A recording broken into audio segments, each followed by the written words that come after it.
Alors, nous sommes ici à l'entrée principale du parc national du Banco. Ce que vous devez savoir ici, c'est que le parc national du Banco n'est pas une forêt qui a été construite. C'est un parc réservé, c'est-à-dire qu'on avait déjà la forêt qui existait et pendant la construction de la grande ville d'Abidjan, ce parc a été protégé et réservé en plein cœur de la ville d'Abidjan. Un parc qui existe depuis pratiquement 1953, construit sur pratiquement 3438 hectares. Vous savez, j'aime pas trop bavarder. Nous allons aller à l'intérieur de ce parc. Lorsque je le dis qu'après celle du Brésil et celle de la Côte d'Ivoire, il n'y en a plus, c'est parce que la forêt du Banco, qui est aujourd'hui devenue un parc qui a été réservé par le gouvernement, quelque chose de particulier, c'est que il a été non pas construit en fait, il a été réservé en plein cœur d'Abidjan. Donc c'est une forêt qui existe en plein cœur de la ville d'Abidjan. Et c'est ça qui rend ce parc assez extraordinaire. Nous allons continuer la visite.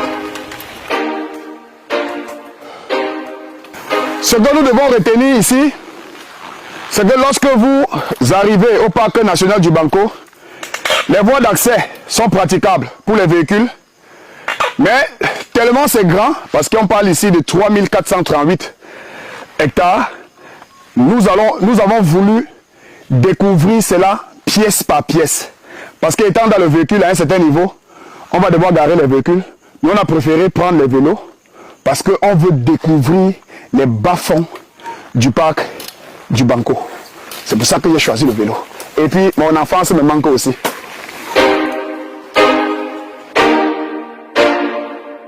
Toujours sortir avec de l'eau. Parce qu'on transpire beaucoup à Abidjan parce qu'il fait chaud. Donc, du coup, il faut penser à chaque fois à remplacer cette eau-là.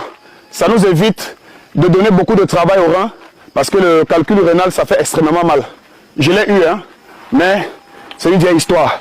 Alors, j'ai remarqué quelque chose sur ce panneau. Mon cher Tegis, tu vas filmer avec moi ce qui est écrit. C'est très important. Soyons responsables. Ne salissons pas le parc national du Banco. C'est important. Parce qu'il ne faudrait pas voir la forêt et penser qu'on a le droit de salir la forêt. La forêt, c'est la terre, c'est les arbres, c'est la nature. Mais les peaux de banane ne font pas partie de la forêt. Lorsque vous jetez des plastiques, vous dénaturez la forêt.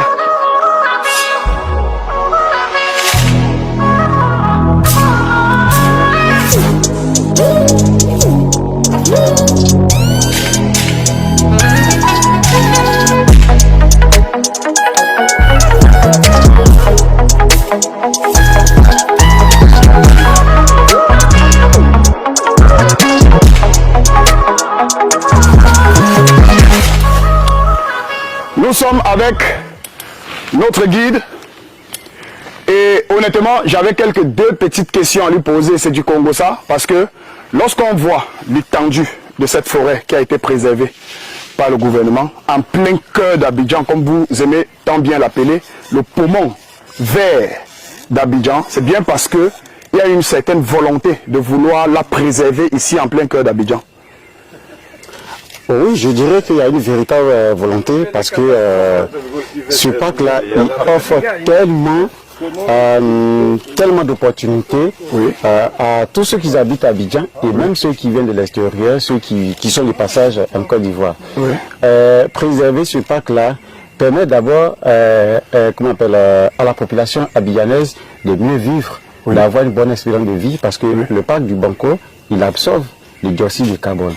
Et en termes d'hydrologie, le parc il dispose d'une nappe phréatique et cette nappe phréatique-là, elle est exploitée par la SODECI. Et la SODECI, c'est la société qui fournit de l'eau potable pour la ville d'Abidjan. Exactement. Et cette société-là a implanté 29 forages autour de ce parc. Et donc, on pourra dire que le parc national du Banco fournit à hauteur de 40% de l'eau potable à la ville d'Abidjan. Super. Et en dehors de ça, il est aussi important de dire que le Banco dispose de 80 km de pistes cyclables. Et pour ceux qui veulent faire du vélo, ils pourront vraiment bien faire du vélo. Pour ceux qui veulent marcher longtemps, ils pourront aussi faire de la randonnée. Exactement. Et du camping aussi, ça se fait? Oui, il y a un espace réservé pour les campings. c'est pas vraiment dans toute la forêt qu'on fait du camping, mais il y a un espace que nous appelons arboretum. Et quand on va arriver tout à l'heure, vous allez voir l'espace, c'est un sous-bois dégagé, mieux entretenu, pour pouvoir faire ces activités de camping. Alors, de toutes les façons, vous voyez très bien que je suis en train de transpirer, ça fait du bien. Vous avez vu, c'est marqué sur les panneaux pour lutter contre le diabète et les maladies cardiovasculaires, prendre ta santé à cœur. Et venir faire du vélo, venir faire des randonnées, ça aide et ça améliore l'expérience de vie. Faire du sport, c'est aussi important. Nous avons choisi du vélo parce que ça va nous faire transpirer. Depuis que je suis arrivé à Abidjan, il n'y a que des footballeurs qui ont transpiré dans les stades. C'est vrai que nous avons transpiré pendant des moments dans les gradins, mais c'était insuffisant. Il fallait absolument que je transpire. Et là, nous allons transpirer. Giorgio, Moser, superviseur, on y va et Tegis est toujours derrière sa caméra.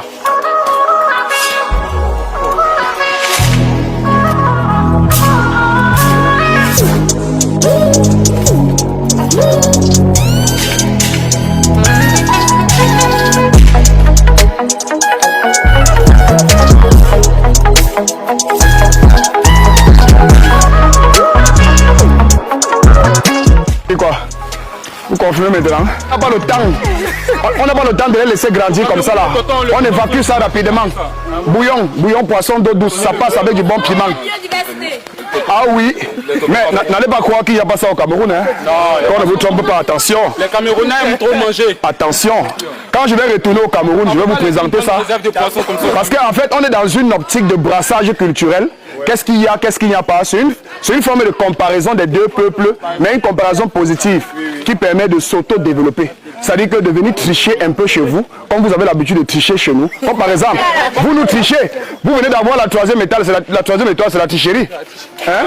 Vous nous avez copié. Donc quand il dit tricherie, c'est pas que vous avez triché le match. Il dit vous nous avez copié parce que vous êtes fan de nous. Mais est-ce qu'on va s'en sortir si on veut poser ce débat? Vous êtes fan de nous. La Côte d'Ivoire est fan de nous. C'est les déchets des autres poissons qui mangent. Ah bon? Waouh!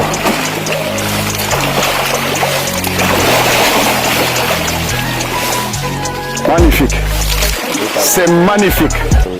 Honnêtement, ce qui est magnifique ici, parce que les poissons silures, on les retrouve un peu de partout chez nous au Cameroun également. Vous savez que nous avons des zones côtières, nous élevons également les poissons silures. Ils sont aussi gros qu'ici. Mais la particularité de ces poissons, c'est qu'ils vivent dans cette réserve. C'est-à-dire que cet environnement qui a été préservé par l'État, et c'est une eau passante. Ils ne sont pas destinés à aller dans la marmite, mais à vivre paisiblement comme dans la nature. Chaque poisson meurt en son moment venu. Dès que son corps remonte, on l'extirpe de l'eau, si on le voit ou si on ne le voit pas. Et puis si on ne le voit pas, les autres vont le manger, n'est-ce pas? Les autres le mangent. En tout cas, c'est magnifique. Préservé pour la bonne qualité de la nature, pour la bonne qualité, surtout en expérience de vie. La forêt, ça renvoie beaucoup d'oxygène dans la ville, surtout quand on sait qu'Abidjan, c'est une ville très chaude. Préserver quelque chose comme ça en plein cœur d'Abidjan, moi je vous dis tout simplement que c'est magnifique. Chers amis, nous sommes à la ferme piscicole et également au niveau du restaurant. Donc ça va comme ça manger.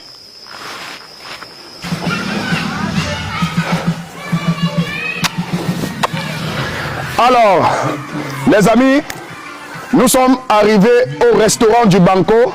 Et vous devez savoir qu'ici, c'est un restaurant pas comme les autres. Les chaises ne sont pas comme dans les grands restaurants chics dans lesquels vous allez dans les grandes villes. Ici, on a vraiment voulu rester dans la nature. On a des chaises qui sont faites avec des troncs d'arbres. On a des tasses qui sont faites avec des calebasses. Honnêtement, ici, le stress, on le laisse en ville avec tous les bruits des voitures, des engins. Ici, vraiment, on vient se ressourcer. On vient respirer de l'oxygène ici dans la nature et également on vient manger parce que là nous sommes au restaurant. Je vais devoir demander à Tegis d'envoyer son premier fils de sa belle famille de caméras qui s'appelle John Tegis, qui va aller nous filmer tout ça en hauteur. Pendant ce temps, nous on sera en train de manger. Malheureusement, je ne vais pas vous inviter à mon repas. Je n'aime pas le ndoc.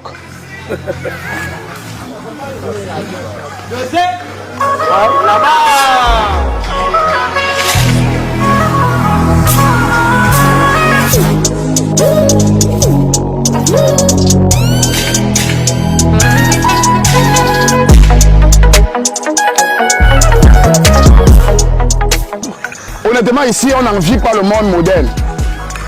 C'est le couple stress. C'est-à-dire que la dépression là, ça meurt ici.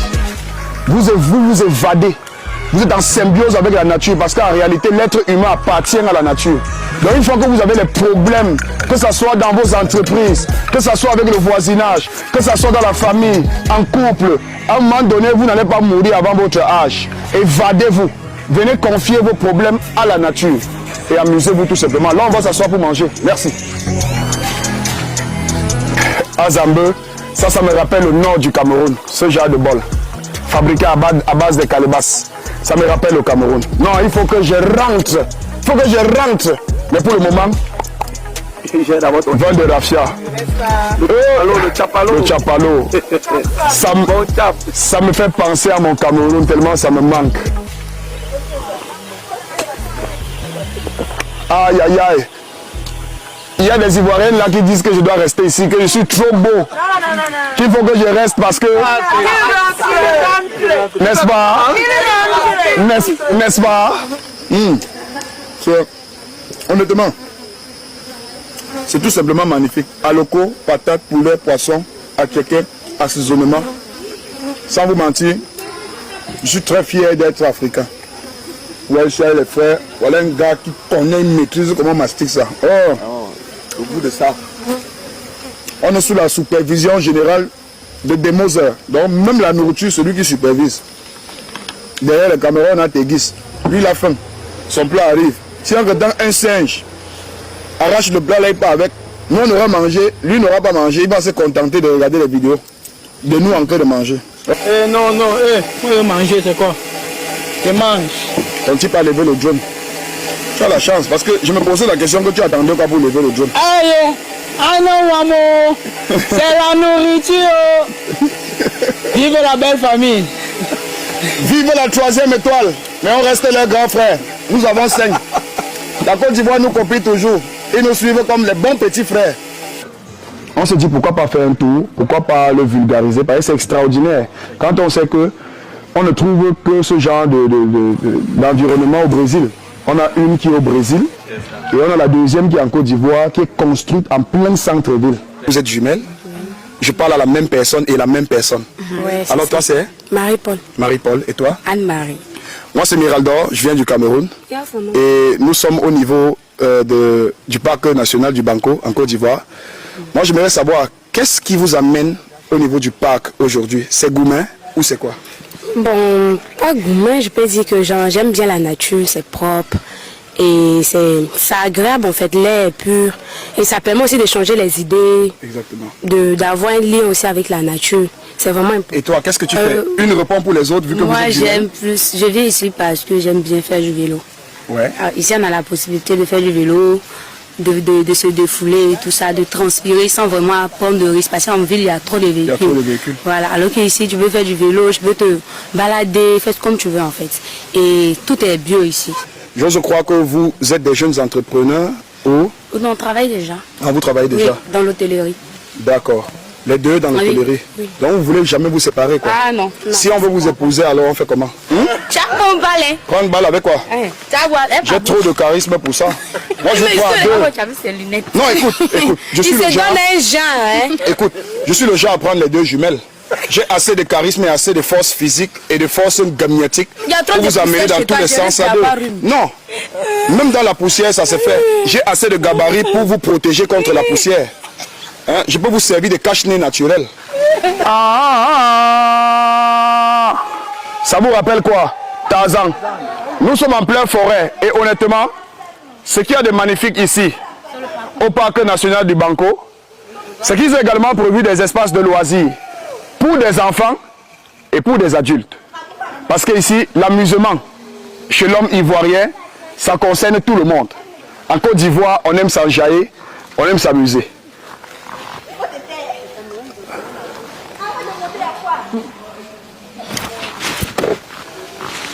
Dans le mille, on continue. Vous voyez, après avoir marqué dans le tas, on a notre jeune frère camerounais, le nouveau Tarzan de la Côte d'Ivoire, qui va nous faire une démonstration et c'est parti. Le continent, qu'ils rentrent, n'est-ce pas? On ne rentre pas. C'est obligé. Dans cet espace de jeu qui a été dédié comme ça aux populations d'ici et d'ailleurs, nous avons tout un parcours de combattants. Nous avons les grimpettes, comme vous voyez le jeune frère qui est en train de grimper là. Nous avons tout un parcours, nous avons le trampoline, nous avons cette corde. On dirait une espèce de mini-camp militaire où vous avez la possibilité d'amener les enfants pour que les enfants puissent venir ici, véritablement vous voyez. Et c'est un parcours en fait qui est compliqué pour tout le monde.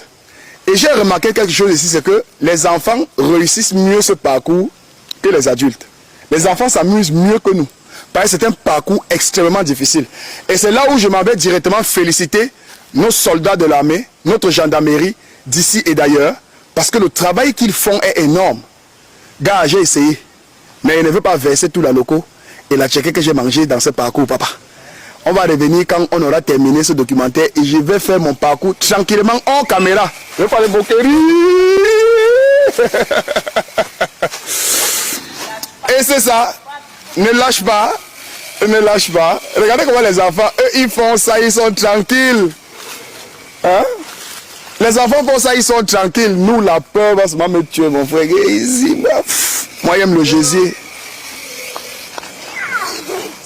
Après avoir parcouru ce chemin de combattant, il faut également emprunter les marches. Ici, on a 70 marches. Nous allons au niveau de l'ancienne résidence du gouverneur pendant l'époque coloniale. Un endroit qui, après, a été transformé en un musée national de l'écologie. Les amis, je viens de découvrir quelque chose d'assez magnifique.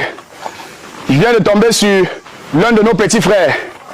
C'est le lion fait de bronze, qui est le petit frère direct du lion doré de Yaoundé, du carrefour du palais. Vous savez, dans la nature, il faut respecter la place de tout le monde. C'est qui le roi de la forêt? C'est le lion, bien sûr. Je suis toujours avec notre guide qui nous accueille vraiment de façon très hospitalière ici. Il prend tout son temps.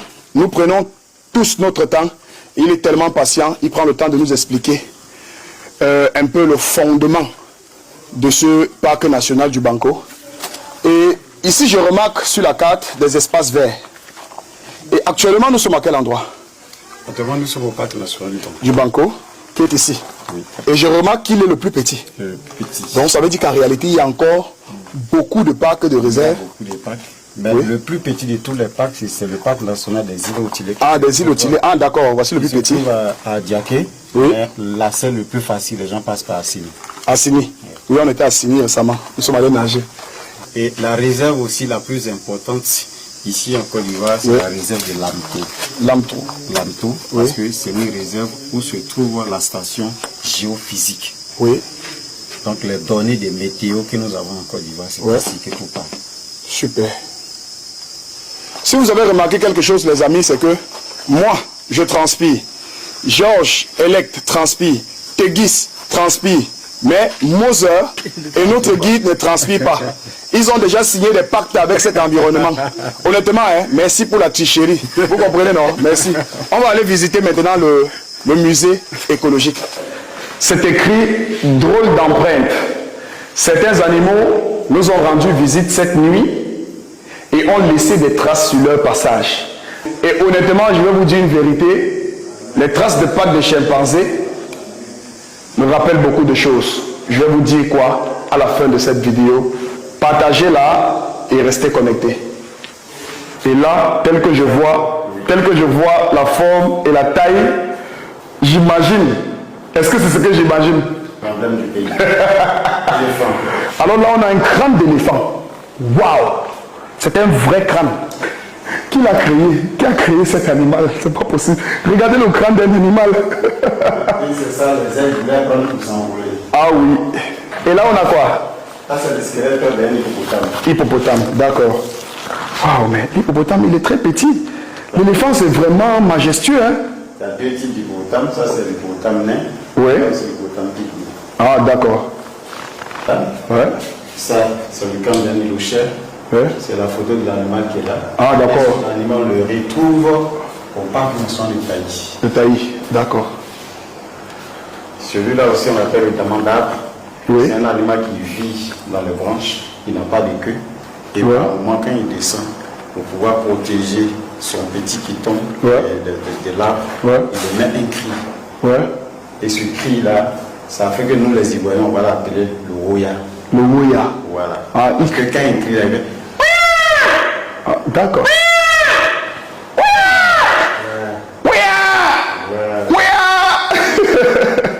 Et là, on a quelques échantillons de vos bois, c'est ça? Les bois dans vos forêts. Dans nos forêts, Ouais. il y a la cajou, le caillage de 26, le paddy, Ouais. le tapement. Alors, le tapement, c'est l'arbre, il émet des racines que nous appelons des racines contreforts, Ouais. qui sont utilisées par les chimpanzés pour faire le tambournage. Ils tapent sur les contreforts de l'arbre pour pouvoir communiquer. Ouais. Il y a aussi le diffou, ça ce sont des espèces souvent utilisées pour faire des meubles. Ouais.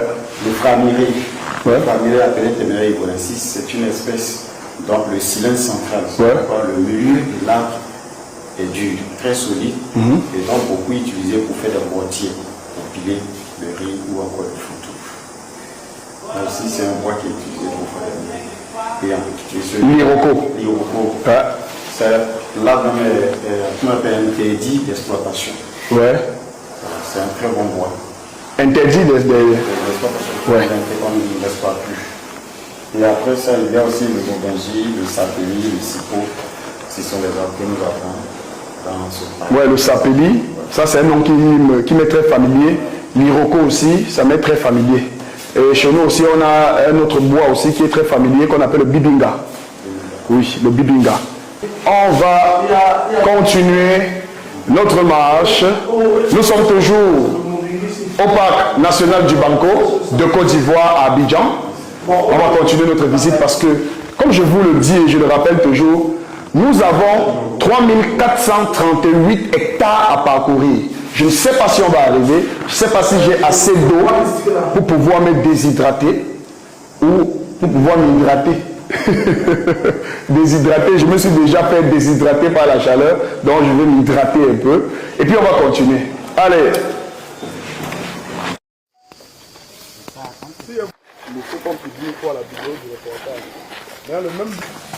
Monsieur le guide, nous sommes ici devant une école, je vois, école forestière. Qu'est-ce qu'il y a de particulier avec cette école? C'est quoi son histoire? L'école a été construite en 1936. C'est l'une des toutes premières écoles forestières de l'AOF, appelée Afrique occidentale française. Et elle a ouvert ses portes en 1937, à sa première promotion. Et donc du coup, tous ceux qui quittaient un peu les pays francophones, Oui. ils venaient former des techniciens ici dans le domaine de la foresterie. Ouais.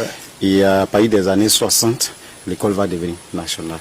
En dehors de cette école forestière qui se trouve à l'intérieur du Banco, il y a d'autres écoles forestières un peu étendues de partout en Côte d'Ivoire. En Côte d'Ivoire. Ok. Mais ce qu'il faut retenir, c'est que c'est la toute première école. Ah, c'est la toute première école forestière de l'AOF. D'accord. Et progressivement, l'administration coloniale va construire d'autres écoles au Gabon, au Sénégal. Exactement. Tout ça. Ça veut dire qu'ici, on a eu également des ressortissants gabonais, congolais et même camerounais qui ont fréquenté là.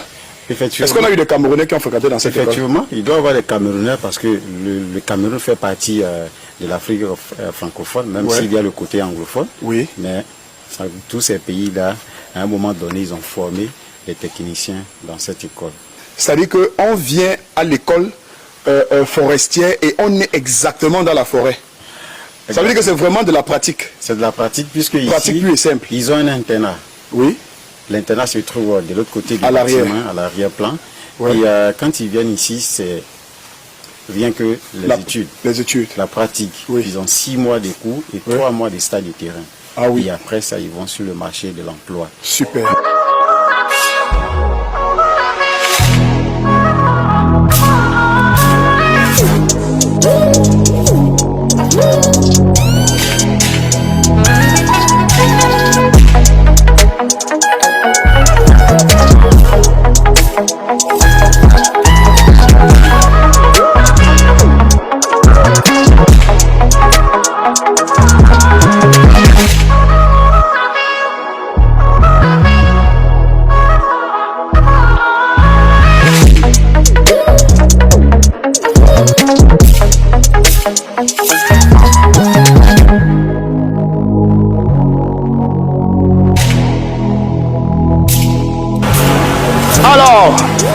ici que s'achève notre grande aventure.